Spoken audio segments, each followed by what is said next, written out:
வரி குறையணும் தானே எல்லாரும் சொல்லி நிற்கிறீங்க.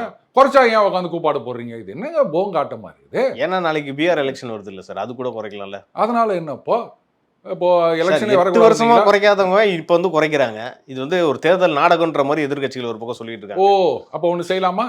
இப்போ எப்போ இதை குறைச்சாலும் இப்போ பீகார் எலெக்ஷன் விட்டுருங்க, இதுக்கப்புறம் அனௌன்ஸ் பண்ணுறாங்க அப்படின்னு சொன்னால் அது யூபி எலெக்ஷன் இல்லை அந்த எலெக்ஷன் இந்த எலெக்ஷன் ஏதாவது ஒன்று பண்ணாதனால தானே சார் கேட்குறாங்க. இல்லை அதை தான் நான் சொல்கிறேன்.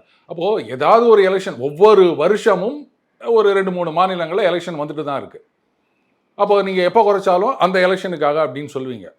அப்போ ஒரே நாடு ஒரே தேர்தல் வச்சுக்கலாமா? அப்போ இந்த மாதிரிலாம் சொல்லவே மாட்டீங்கல்ல? என்னங்க இதுக்கும் ஒத்துக்க மாட்டேன்றீங்க? அது எப்படி உங்கள் வழியிலேயே நான் வரேன். இப்போ வருஷம் எலெக்ஷன் இருக்குது, அதனால தான் செலவு இந்த மாதிரி பிரச்சனை இருக்குது அப்படின்றதுக்காக தான் ஒரே நாடு ஒரே எலெக்ஷன் சொல்கிறாங்க.